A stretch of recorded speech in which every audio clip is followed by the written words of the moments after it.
लोगों की इतनी जुर्रत हमारे बीच में आ गए। जेल जाते वक्त ये हथकड़ियां तुम दोनों के हाथों में होंगी। आखिर तुम हो कौन? हम कौन होते हैं बे?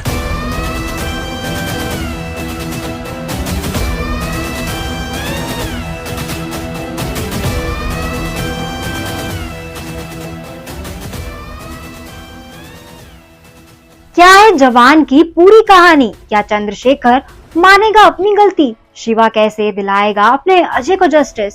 हेलो, मैं हूँ Purnima and welcome to Bollygrad studios.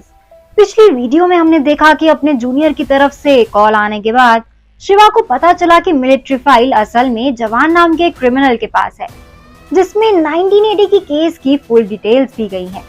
Shiva, जिसे अपने पिता और अंकल अजय के बारे में जानना था, वो तुरंत ही निकल पड़ता है कर्नाटका के उडुपी, जहाँ पर फिलहाल जवान है। हालांकि जब शिवा का सामना जवान से होता है तो उसके होश उड़ जाते हैं, क्योंकि शिवा के सामने उसका हमशक्ल जवान के रूप में खड़ा था। कौन हो तुम?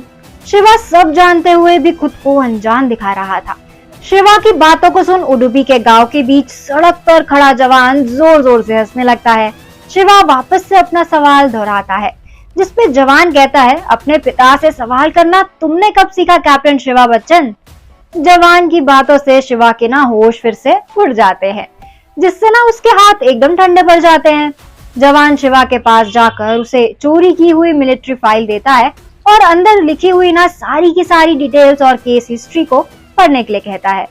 शिवा फाइल देखकर थोड़ा घबरा कर उसे खोलता है, क्योंकि वो जानता था कि इसके अंदर उसके अतीत की सारी चीजें लिखी गई हैं। शिवा फाइल को खोलते वक्त यही उम्मीद कर रहा था कि उसके पिता और अजय ने देश को किसी भी बात पे धोखा ना दिया हो। शिवा इसके बाद फाइल को खोलता है और धीरे धीरे 1980 के केस को पढ़ने लगता है। इस केस का कोड नेम यंगर था।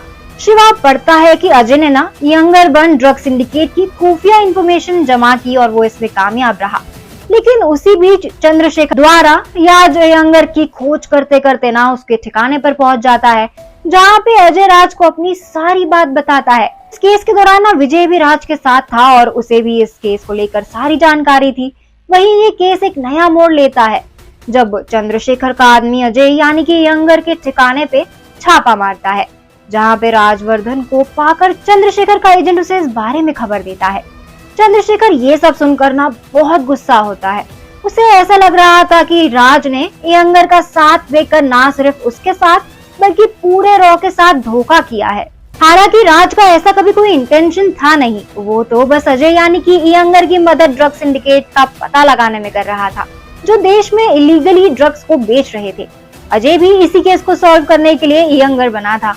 चंद्रशेखर ने गलत समझकर राज और अजय को अपने कब्जे में ले लिया, जिस वजह से यंगर की पोल ड्रग सिंडिकेट के सामने सारी की सारी खुल गई। वो कोई डॉन नहीं बल्कि अजय है, जिस वजह से पूरा केस ना एक अलग ही मोड़ ले लेता है, जहां ड्रग सिंडिकेट का बॉस अजय की जानकारी के बाद अपने पूरे आदमियों के साथ विदेश भाग जाता है। वहीं चंद्रशेखर अजय को देशद्रोही करार कर देता है। अजय पूरी बात बताता उससे पहले ही चंद्रशेखर रॉ की एक मीटिंग बुलाता है, जिसमें अजय का इनकाउंटर करने का ऑर्डर मिलता है। चंद्रशेखर की वजह से जहां ड्रग्स की पूरी गैंग विदेश भाग जाती है, वहीं अजय, जिसे सिंडिकेट की खुफिया जानकारी थी, उसे भी चंद्रशेखर मार देता है। राज को उम्र कैद की सजा दी जाती है, लेकिन राज खुफिया तरीके से ना 5 साल बाद जेल से भाग जाता है और कर्नाटका आकर जवान का रूप ले लेता है। जवान बनकर राज ने ना कई क्रिमिनल्स से अपनी पहचान बनाई रखी, जिन्होंने उसकी मदद ना चेन्नई के नामी ड्रग सिंडिकेट की जानकारी हासिल करने में की, जिसके लिए अजय यंगर बना था। जवान ने इतने सालों में ना देश के कई क्रिमिनल्स के राज जाने, जिसके पीछे पुलिस काफी सालों से थी। शिवा ये सब जानकर ना सीधे जवान को लेकर चेन्नई आता है और अपने पुलिस फोर्स को कहकर एक प्रेस कॉन्फ्रेंस होस्ट करवाता है, जिसमें वो रॉ की फाइल में लिखी सारी बातें मीडिया के सामने खोलता है। यहाँ तक कि जवान की वजह से बड़े बड़े क्रिमिनल्स का पता पुलिस को चल जाता है, जिससे शिवा का सीनियर चंद्रकांत जवान और शिवा दोनों से काफी प्रभावित होता है। शिवा सबके सामने अपने पिता राजवर्धन और अपने अंकल अजय वर्धन की सच्चाई बताता है, जिससे देश भर में ना चंद्रशेखर को लेकर आक्रोश फैलता है, क्योंकि आज उसी की वजह से अजय मारा गया था। चंद्रशेखर ये सब देखकर ना काफी हैरान होता है। उसे अपनी गलती का एहसास होता है। हालांकि अनजाने में ही सही, लेकिन चंद्रशेखर की वजह से, क्योंकि अजय की जान गई थी, इसी वजह से उसे कुछ सालों की न सिर्फ जेल होती है, बल्कि उसे रॉ के डायरेक्टर की पोस्ट से भी हटा दिया जाता है। जवान को नया डायरेक्टर बना दिया जाता है। इसके अलावा चंद्रकांत शिवा का प्रमोशन कर उसे और बड़ा ऑफिसर बना देता है। वहीं शिवा और जवान के परिवार से जहां आज देशद्रोही का नाम हट गया था, वहीं ये सब देखकर ना लक्ष्मी खुश हो रही थी।